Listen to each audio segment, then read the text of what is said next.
तुलसी विवाह की कथा। एक बार भगवान शिव के क्रोध से बहुत तेज प्रकाश उत्पन्न हुआ। उन्होंने उस तेज को समुद्र में फेंक दिया।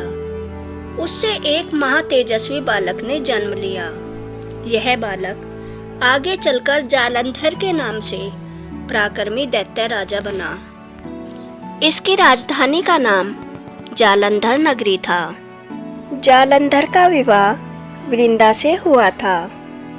वृंदा का जन्म एक राक्षस कुल में हुआ था, लेकिन वह बचपन से ही भगवान विष्णु की परम भक्त थी। जब वृंदा युवा हुई, उसका विवाह जालंधर से हुआ। जालंधर महाराक्षस था।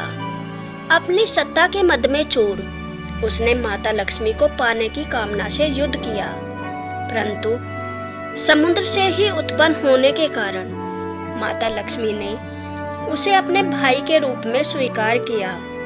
वहां से पराजित होकर वह देवी पार्वती को पाने की लालसा से कैलाश पर्वत पर गया और जालंधर ने भगवान शिव का ही रूप धर लिया और माता पार्वती के समीप गया, परंतु मां ने अपने योग बल से उसे तुरंत पहचान लिया तथा वहां से अंतर्ध्यान हो गई और अंतर्ध्यान होकर माता पार्वती वैकुंठ लोक गई और जाकर भगवान विष्णु को उन्होंने सारा वृत्तांत सुनाया।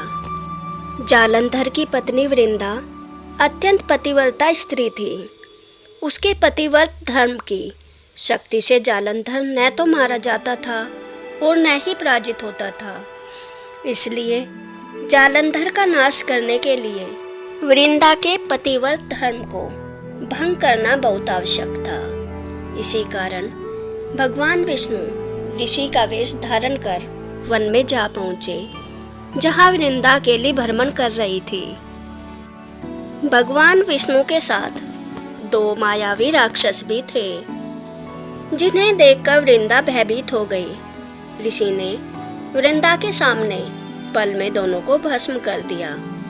उनकी शक्ति देखकर वृंदा ने कैलाश पर्वत पर महादेव के साथ युद्ध कर रहे अपने पति जालंधर के बारे में पूछा।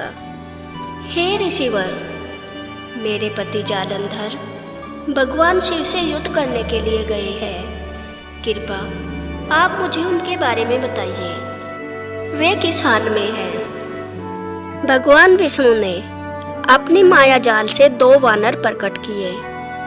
एक वानर के हाथ में जालंधर का सिर था तथा दूसरे के हाथ में धड़।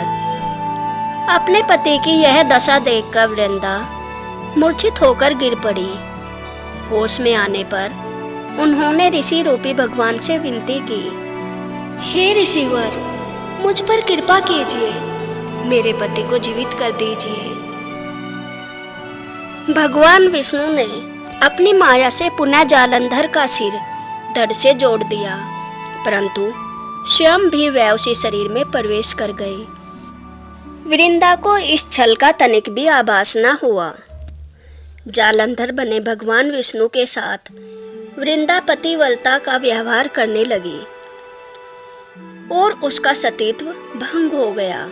ऐसा होते ही वृंदा का पति जालंधर युद्ध में हार गया और जब वृंदा को पता चला उसका पति युद्ध में हार गया है, अगर मेरे स्वामी युद्ध कर रहे थे तो यह कौन है?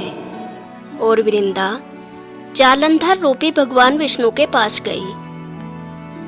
आप कौन हो जो मुझसे छल कर रहे हो? मेरे पति का वेश बनाकर मेरे साथ रह रहे हो। भगवान विष्णु अपने असली रूप में आ जाते हैं। भगवान विष्णु को देखकर वृंदा आश्चर्यचकित हो जाती है और क्रुद्ध होकर भगवान विष्णु को श्राप देती है। हे नारायण, आपने मुझसे छल किया है, आप इसी समय शिला बन जाए। अपने भक्त के श्राप को भगवान विष्णु ने स्वीकार किया और शालिग्राम पत्थर बन गए। सृष्टि के पालनकर्ता के पत्थर जाने से ब्रह्मांड में असंतुलन की स्थिति हो गई। यह देखकर सभी देवी देवताओं ने वृंदा से प्रार्थना की, हे देवी, सृष्टि के पालनकर्ता के बदले बन जाने से ब्रह्मांड में असंतुलन की स्थिति छा गई है। कृपा करें और आप भगवान विष्णु को श्राप मुक्त कर दें। हम सबकी आपसे यही प्रार्थना है। और तब सभी देवी देवताओं की स्तुति करने पर वृंदा ने भगवान विष्णु को श्राप से मुक्त कर दिया और भगवान विष्णु अपने असली रूप में आ गए। इसके पश्चात वृंदा ने अपना सतीत्व भंग होने की आत्मग्लानि में उसने आत्मदाह कर लिया और जिस जगह वृंदा भस्म हुई उस जगह तुलसी का पौधा उगा। भगवान विष्णु ने वृंदा से कहा, हे वृंदा, तुम अपने सतीत्व के कारण मुझे लक्ष्मी से भी अधिक प्रिय हो गई हो। अब तुम तुलसी के रूप में सदा मेरे साथ रहोगी। तब से हर साल कार्तिक महीने के देव उठावनी एकादशी का दिन तुलसी विवाह के रूप में मनाया जाता है। जो मनुष्य भी मेरे शालिग्राम रूप के साथ तुलसी का विवाह करेगा उसे इस लोक और परलोक में विपुल यश प्राप्त होगा।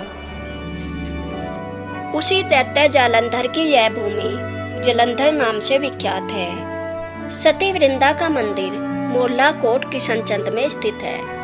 कहते हैं कि इस स्थान पर एक प्राचीन गुफा भी थी जो सीधे हरिद्वार तक जाती थी।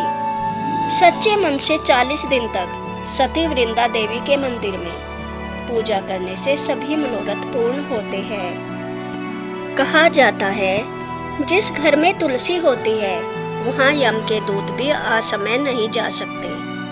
मृत्यु के समय जिसके प्राण मंजरी रहित तुलसी और गंगा जल मुख में रखकर निकल जाते हैं वह पापों से मुक्त होकर वैकुंठ धाम को प्राप्त होता है। जो मनुष्य तुलसी व आंवलों की छाया में अपने पितरों का श्राद्ध करता है उसके पितर मोक्ष को प्राप्त होते हैं। तुलसी विवाह के दिन यह कथा सुनने से कथा सुनने वाले को मोक्ष की प्राप्ति होती है। उसके हर कष्ट दूर होते हैं। उसके घर में सुख समृद्धि का वास होता है। इसलिए साधक को तुलसी विवाह के दिन यह कथा अवश्य सुननी चाहिए। अगर आपको तुलसी विवाह की यह कथा पसंद आई हो तो वीडियो को लाइक करें और कमेंट बॉक्स में जय तुलसी माता अवश्य लिखें। ऐसी ही कथाएं सुनने के लिए वीडियो को लाइक करें और मेरे चैनल को सब्सक्राइब करें। जय तुलसी माता। राधे राधे।